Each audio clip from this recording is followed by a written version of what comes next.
everybody, and welcome back to Gaming on Caffeine. My name is Isaac, and we are back for episode 11 of Feed the Beast Infinity Lite for Minecraft 1.10.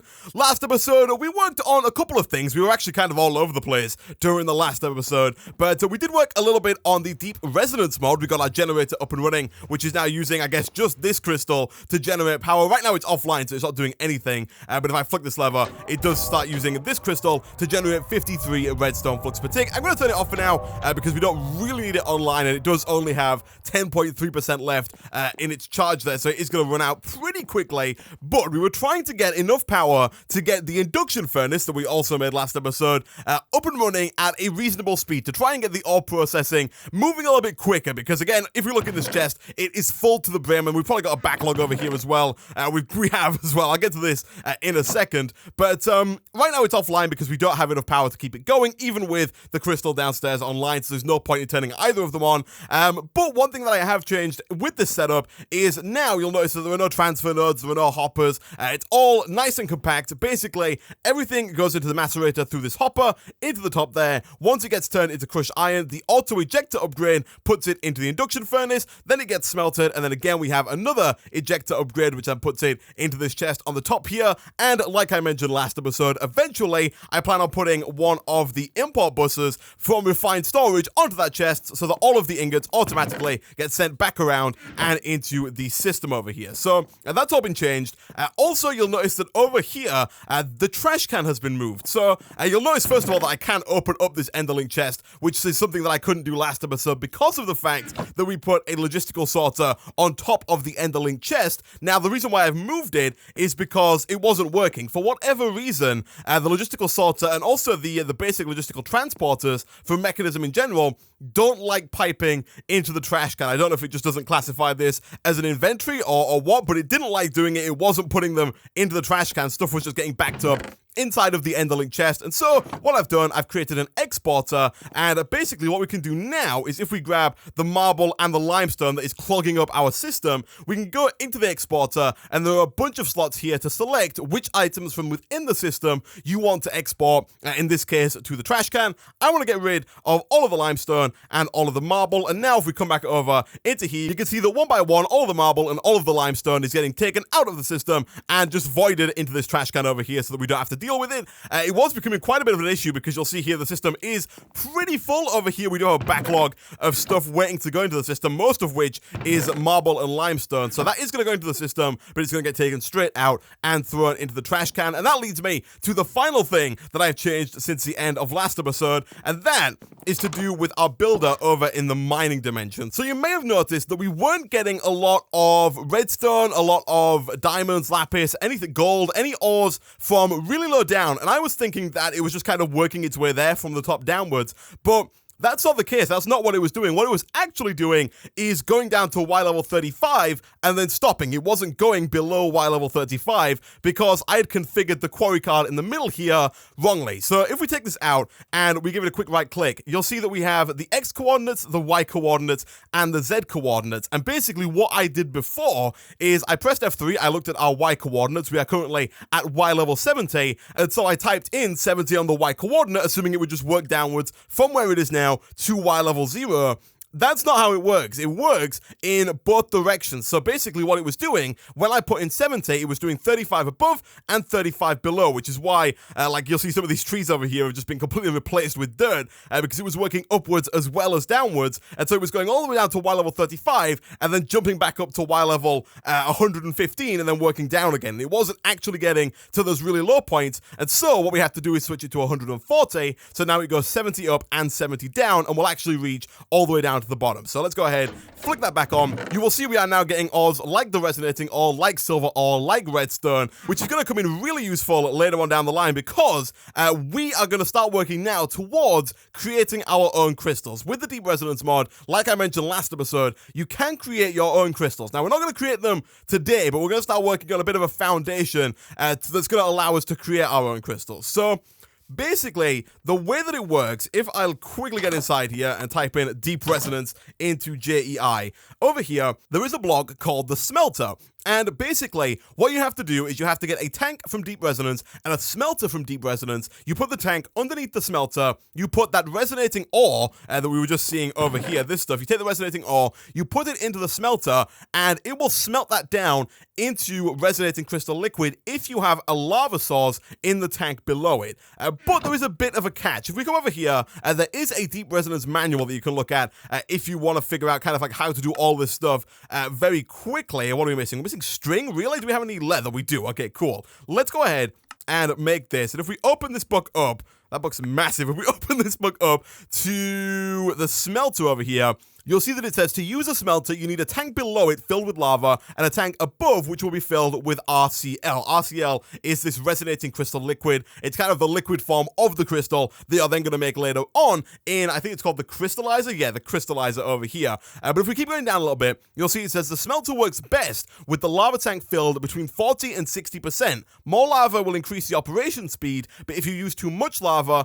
the quality of the RCL will decrease. And so basically, you've got to put a tank below that smelter and try and keep that tank about 50% full at all times. Whilst the lava is being used to make the smelter work, it does use up lava. It doesn't just kind of use it for heat. It actually uses up the lava. And so we have to keep a supply of lava kind of filling that tank up to about 50%. And so the thing we're going to work on in today's episode is getting a source of lava, because even if we get all this stuff set up, right now we don't have an unlimited source of lava to work with.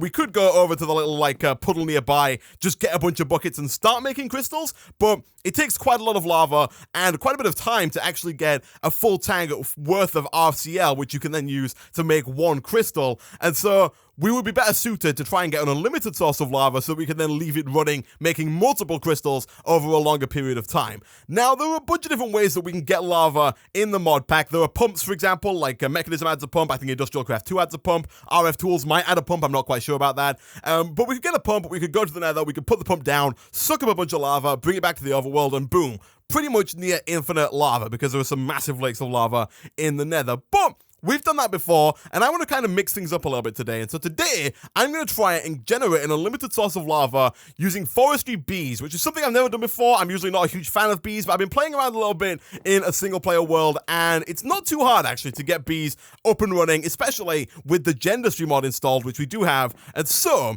the first thing we're going to do, we're going to come over to our system here, and we're going to make a scoop, which is not spelled with 2 C's, it's spelled with 2 O's. And to make this, it's real easy. It's just a bunch of sticks and some wool. Do we have any wool? We do not. Really?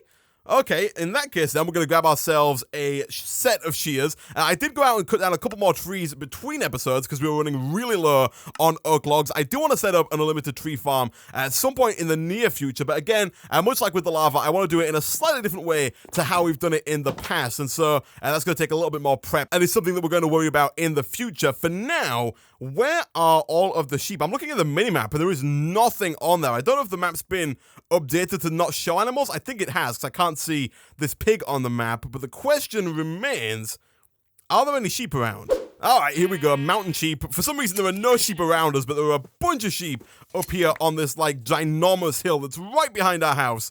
Alright, here we go. So now we got ourselves some wool, and we can make ourselves a scoop. And basically, what the scoop allows you to do is it allows you to pick up these beehives, or at least kind of break and collect what is inside of those beehives. Because if I was to just use my pickaxe and try and break those beehives, I would get nothing out of it. Nothing would come out of that beehive whatsoever. But if I was to grab the scoop and then walk over and break the beehive with the scoop, trying not to die in the process, and hopefully my game doesn't crash, there we go, you'll see that we get a bunch of bees out of it, as well as a little bit of honeycomb. So that got us a forest princess and a forest drone. So there are 3 types of bees in forestry. There are drones, there are princesses, and there are queens. If you breed a princess with a drone, you'll get a queen, and then if you leave a queen for long enough, that queen will turn back into a princess and a drone. And when I say leave, you have to put it in an apiary, but we'll get to that in a little while. For now, the bee that I want to get is called the sinister bee, which is this bee over here, because if I type in lava, and we look at, for example, the recipe for lava,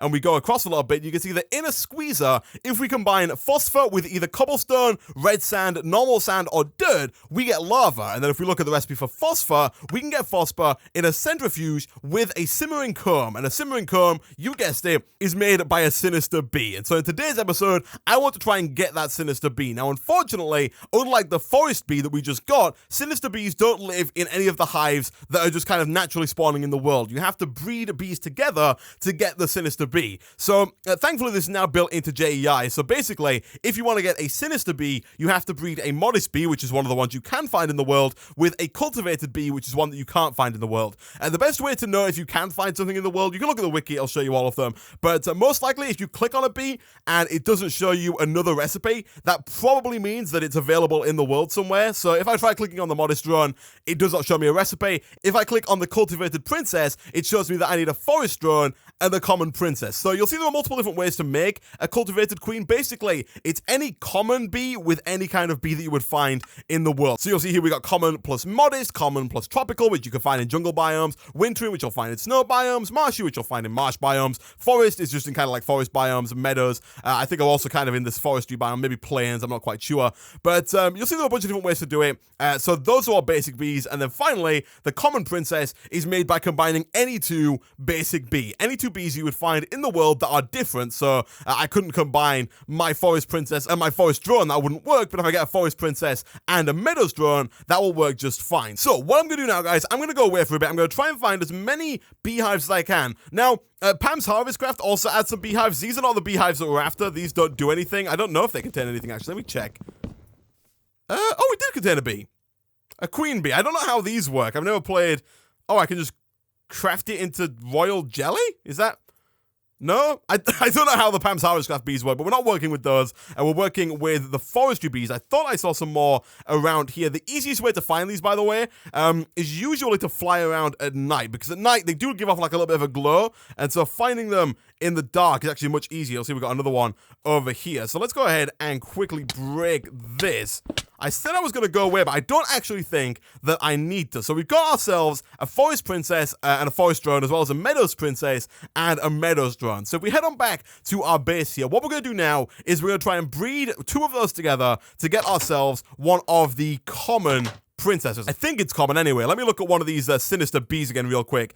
Yeah, common is any two of the basic ones. So the way that you would do it if you just had forestry installed is you would get what's known as an apiary, this guy over here, and inside of the apiary, you would put one princess, one drone. They would then combine into a queen, and then after a certain period of time, that queen would then turn into a princess and a drone. Now, you'll notice if I go back and type in sinister again, that every single one of these breeds has a percentage next to it, and that's because if you do it in the apiary, you're not guaranteed to actually get common. So you'll see that only 15% of the time, so only 1 in 6 breeds would actually result in a common queen. Most of the time, you would just get like another forest princess or like another meadows princess or something like that. But thankfully, we have the Gendustry mod installed, and that kind of allows us to kind of cheat a little bit and force them to breed into the bee that we want, which makes life a heck of a lot easier because waiting for those bees to breed takes a while, and when it takes like at least 6 attempts to make it happen, it can be a bit of a pain in the backside. So we need to make a couple of things. We need to make a Mutatron as well as a Mutagen producer. So the Mutatron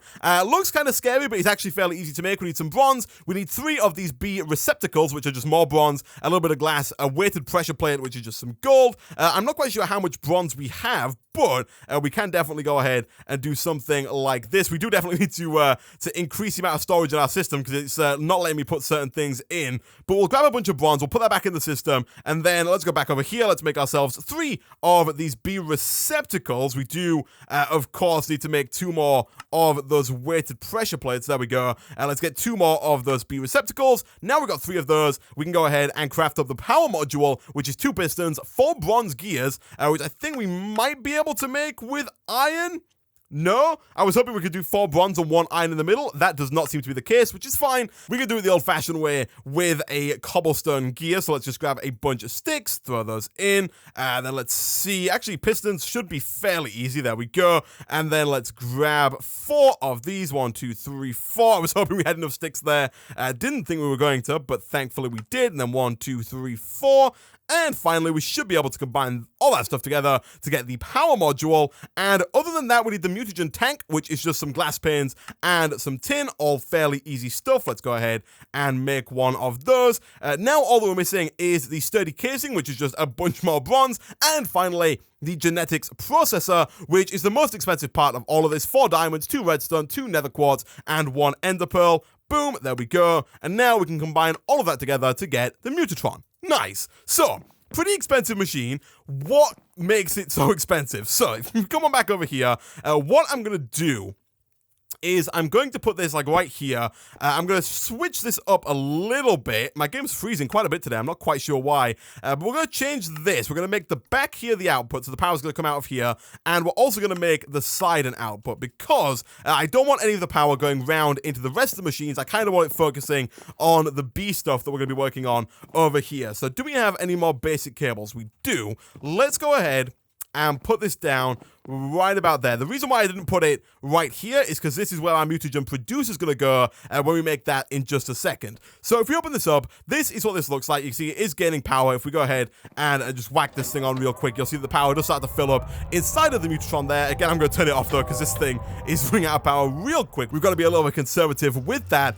So what we can do here is we can put a Forest Princess in and a Meadows Drone, for example, and that's going to turn it into the Common Queen. Now, you'll see right now it's not working despite the fact that we have power, and that's because we need a few more things to make this work. The first of which is to kind of get some stuff into this tank here, and we fill that tank with what is known as mutagen, and you guessed it, we create mutagen in the mutagen producer. So if we come back over to our system here, we need to create ourselves the mutagen producer. This requires 2 more of those power modules, which is actually a little bit crazy. A standard hopper, just some iron and a chest, easy enough. We even need more bronze gears. I don't think we have enough bronze to make this happen. We don't. We got 5, and then I'm not actually sure if we have enough copper to make this happen either, because despite the fact that we've got 500 tin and 1,000 iron, we've only got 7 copper, which is actually crazy, and you need 3 copper to every 1 tin. So that's got us 8. I might have to grab, we have a bunch of it over here, like way too much of it, but I might have to be a little bit wasteful here and kind of just drop the copper directly into this furnace and wait for that to smelt up. So what I'm going to do now, guys, real quick, I'm going to go away. I'm going to try and get all the stuff that we need to make the mutagen producer. Also, whilst we wait for all this copper to smelt up, I'm going to go outside. I'm going to try and grab a bunch more bees, and I'll be back in a second. Alright, so quite a long time later, we are back. The reason why it took quite a long time is because I wanted to find a modest hive, because we need a modest princess or a modest drone in order to get the sinister bee that we need. Now, the reason that took so long is because the modest hives are found in desert biomes, and for some reason there are almost 0 desert biomes in this scene. Like if I press J here, actually if I go outside and press J, open up the minimap, you can see this is where we are. This is our base right here. That's me. I went up a little bit. I couldn't find anything. It was just all snow, and then I decided to go down all the way until I hit the world border here. We do have a world border, so the server doesn't get too big, but we hit the end here. Nothing. Went all the way around, all the way back up, and then finally came to this little tiny little desert biome right there. Not much of it, but there were a couple of modest hives there. I put a waypoint down so I can go back and get some more of them if we need them, but we now have the modest hive, and we also have everything it takes to make ourselves the mutagen producer. So let's go ahead and grab one of those, and like I mentioned before, I'm going to put this right about there, like that. So now I'm going to go ahead and flick this on, and this thing doesn't produce mutagen just kind of on its own. You do have to put fuel into this and provide it with power in order for it to produce mutagen. There are a couple of things you can put in there. The 3 main ones that I know of are redstone, glowstone, and I think uranium you can also put in there. We are probably going to end up using redstone because we have quite a bit of it compared to our supplies of glowstone and uranium, although I do think glowstone gives you more mutagen per block than redstone does, and so we'll try out both here real quick. So basically, all we got to do, once this thing has power, which right now it does not, I did have to turn the bottom back on, just so. Why is that not working? That is filling up with power. Is that on the back? Did I don't know which way I put this down. Let me make that red as well. Does that work? Nope. How about everything but the bottom? Yeah, that works. Okay, I'm not quite sure what side this is on, but it's now online. And basically, if I put some redstone in there, it's going to take that redstone, and right now it's not got a lot of power whatsoever. So let me quickly, like, turn off. Is it this side? Right there? Is that the one? Yeah, that looks like the one. Okay, so I'm going to try. We do have to make sure that this side, I'm not quite sure where. Oh, so that's input. Okay, so that is the back. This is the back. This is the front, so the center one, right, I see. So now that it's getting all of the power, it's getting all 54 hours per tick, you'll see that it is breaking down the redstone, and it's going to turn it into mutagen. Once it's done that, it should automatically transfer over into the mutatron because they're touching each other. It should just push it over. And I'm not quite sure what the exact amount of mutagen required is in order to make this work. I think we might need a fair bit here. Wow, this is real slow. Like, real slow. Okay, what I think I'm gonna have to do temporarily, like, in the meantime, whilst we get our new power source up and running, is probably set up, like, some Stirling generators from, is it IR, Stirling? Yeah, we're probably gonna have to set up some, like, Stirling generators from Ender.io. Basically, these work in almost the exact same way as the Industrial Craft 2 generators, but instead of producing EU, they produce RF, which works for almost all of the rest of the mods in the pack that are not Industrial Craft 2. So let's go ahead and make a couple of these. They produce 20 redstone flux per tick, which is not a ton, but it's enough to keep us kind of going over until we get our crystals up and running. Do we have any stone lying around? We do. We actually got a bunch of stone. Not quite sure why we have so much of that stuff, but what are we missing? We're missing more sticks. That is fine. We got a ton of spruce, mostly because the biome in the mining dimension where we're mining has a bunch of spruce trees, and so that's kind of where all of those are coming from, if you were wondering. But let's do that. Let's go ahead and make some of those, and then once we've got some of those, we can go ahead and make a few more. And by a few, I quite clearly meant just the one more. Let's try and get like 3. So we can get a solid 60 redstone flux per tick. We do have 4,200 coal in our system here. So coal-wise, we're not too strapped for fuel. So let's see here. If we make... You know what, if we make, this is the front we've established, so let's go ahead and let's make this an input for the time being. So I'm going to go ahead and put this here, and this here like that. It looks absolutely gosh dang hideous, but if we do that, that's going to start producing a bunch of redstone flux per tick, and we are hungry, probably because of the hunger that we're getting from the crystal over here. I think there is a radiation suit that you can make, or even like blocks from deep resonance that allow you to block out the radiation, but for now, that's going to go ahead and start producing at least a little bit more power. That should be producing 60 RF per tick plus this. So it should be receiving about 100 RF per tick. And it has almost entirely stopped. Is that power going somewhere else? It shouldn't be. This is the only output. So it looks like it's going directly to here. Although, this is... Oh, is that not outputting? Oh, I know why.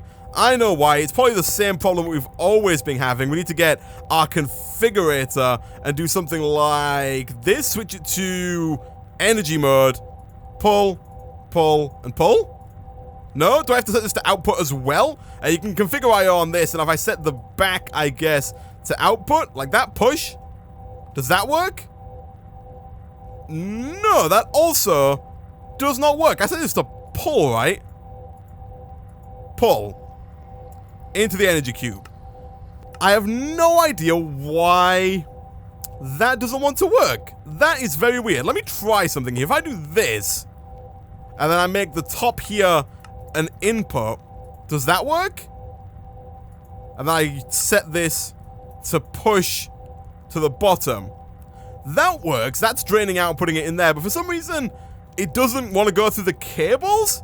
That is really weird. I have no idea why that's a thing, but I guess what we're gonna have to do is just kind of do something like that. Make sure that this side here, which is this one, is set to input, and then on here we can cancel that one. By the way, in this menu, you use the left mouse button to move around, and then you can use the right mouse button to toggle push, pull, or disable. Now I want mine set to push, so that should start pushing the power out into here.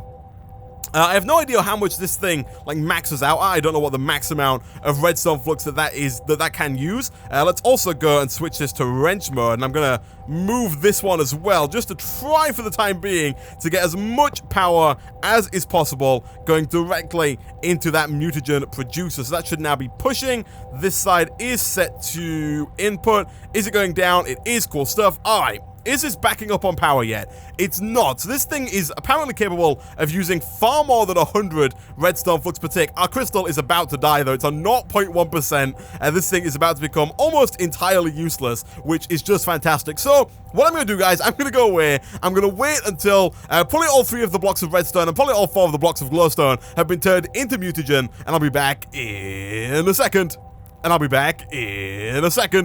Okay, so about an hour later, and we're almost there. We're on the last block of glowstone. It's 70% through. It's almost done. It's going to take a while, though, because it turns out, I looked at the wiki, and it turns out that each item that you turn into mutagen takes 1,000,000 redstone flux. So every block of redstone and every block of glowstone that I put into this mutagen producer took 1,000,000 redstone flux to actually turn into mutagen, which is a heck of a lot more than I ever thought it would take. And so what we've got this horrible looking like mess with 5 sterling generators producing 20 redstone flux per tick each, meaning that we're producing 100 redstone flux per tick in total. There were 20 ticks per second in Minecraft, yada yada yada. We're currently producing about 2,000 redstone flux per second, which means it takes about 8.5 minutes in order to produce 1,000,000 redstone flux, which is how much it takes to actually get this done. And so it's been about 64 minutes-ish since I cut away and put that first piece of redstone in. It's been a while, and if we want to do more of this in the future, we're definitely going to have to up the amount of power that we're producing, which will hopefully come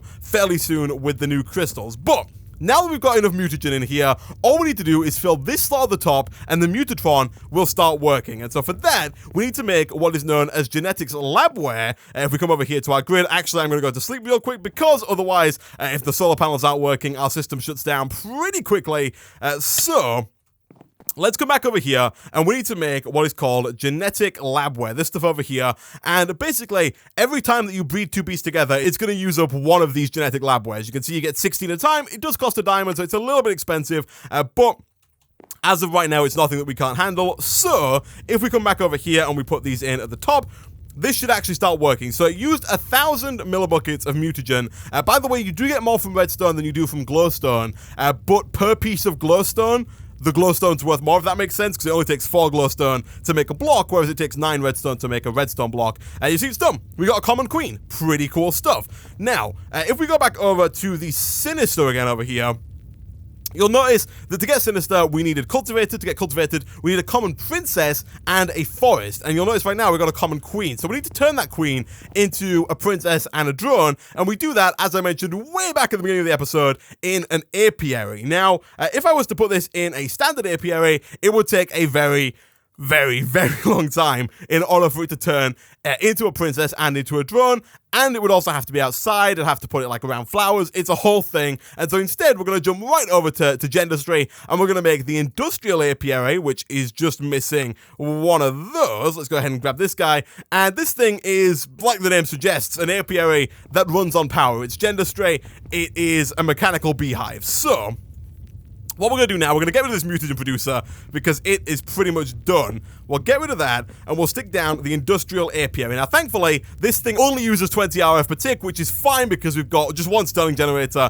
We'll easily cover that. And so basically, what we can do, we can put the common queen into here, and you'll see right now it says not bright enough, no flowers, sky obstructed. So it looks like we actually can't do this in here. So what I'm going to do, I'm going to take this out first, because I don't know if I try and break it with the queen in there. I don't know if we get the queen back, but it does require sunlight. You can get upgrades which kind of simulate sunlight, and we'll get to those in a second, because we are going to make one of those upgrades in just a moment. But for now, let's bring this outside. Let's put it down like right there. We'll put down a sterling generator next to it. Make sure that's got some coal in it. It does. And so now we'll put the bee back inside, and you'll see that everything is fine. It's got enough sunlight. It can see the sky.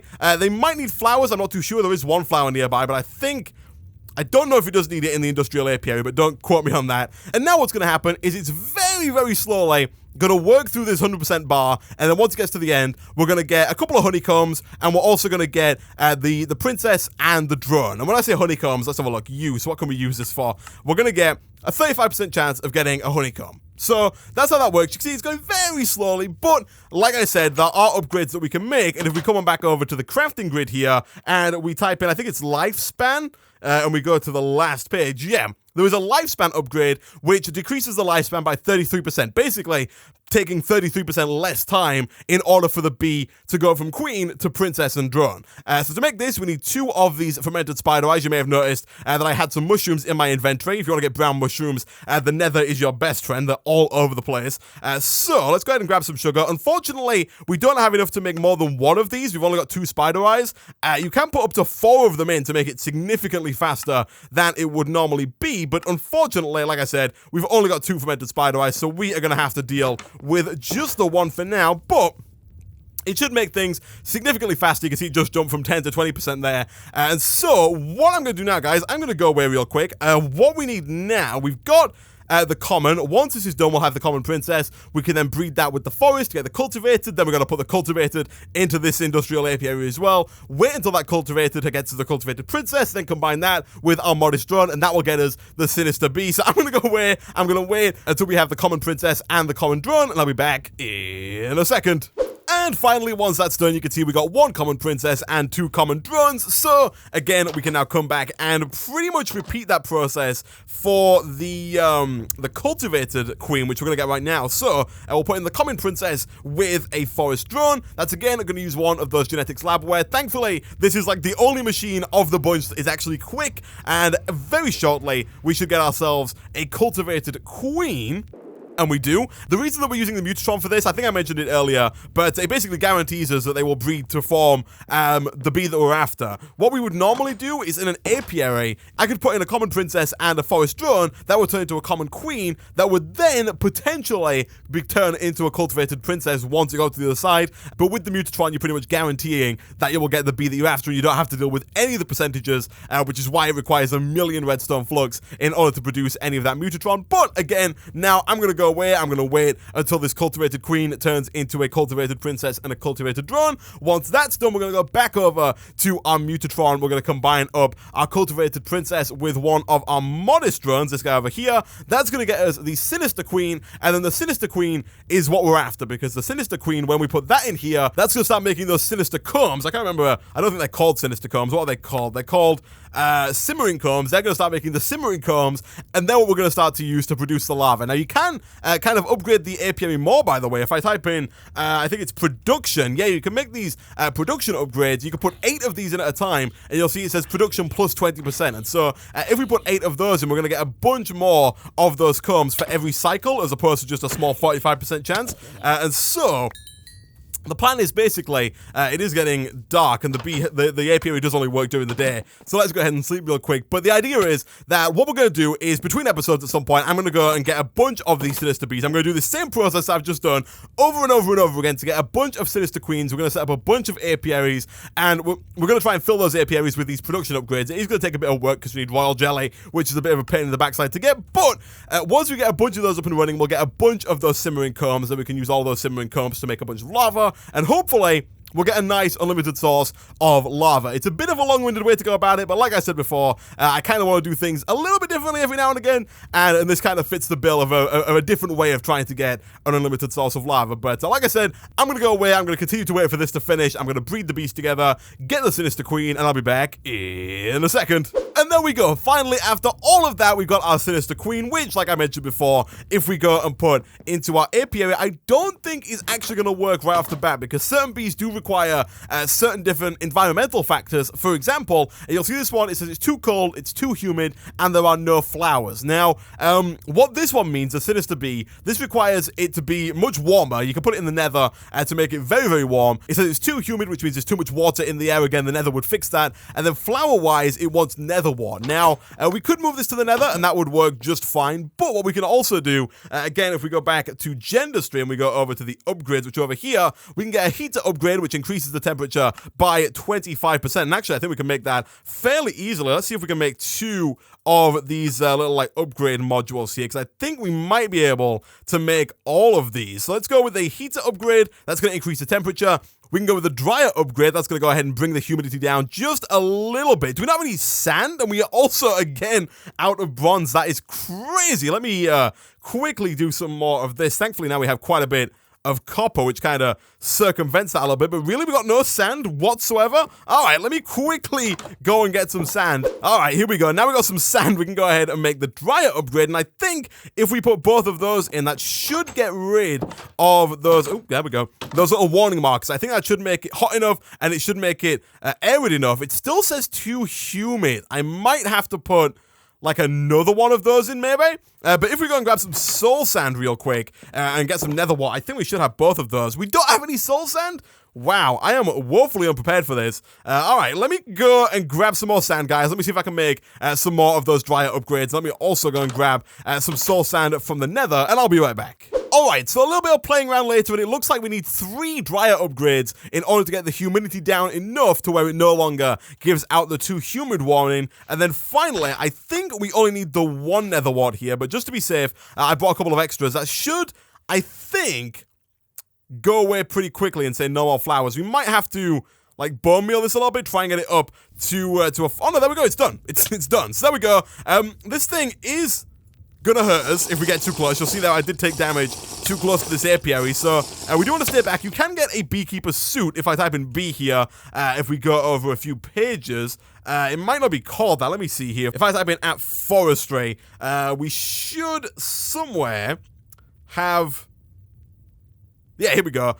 Apiarist hat, apiarist shirt, pants, and the shoes there as well. I think if we wear all of those, we will be actually immune to these bees trying to hurt us. But if we get close enough, you can see it is doing the same thing as all the rest of them. It's breaking down. We actually don't want the lifespan upgrade in there. I don't think we do, at least this time. So I think the longer it's in there, the more of those combs we can get. Although I'm not quite sure. It might be the exact opposite. It might be that we want to put all 4 of those in there because you're going to get the same amount no matter what. I haven't done a ton of testing with this, and so I don't know quite how that works. I don't know if speeding it up just gets you the same amount of combs faster, or if speeding it up gets you less combs. I'm not quite sure. I'm going to have to play around with it. But that, guys, is how I plan to get an unlimited source of lava. That is going to allow us to get it. There's still some more stuff to do. We still need to get a bunch more bees in order to actually get a decent amount of lava. And, of course, we have to set up all of the process of taking the combs, turning them into phosphor, and then turning that phosphor into lava that we can then pump into our crystal production system that we're going to set up for the deep resonance. But that is all for a future episode. So, as always, guys, thank you for watching. If you did enjoy the video, be sure to like. It really does help out a lot. Leave a comment down below, and I will see you guys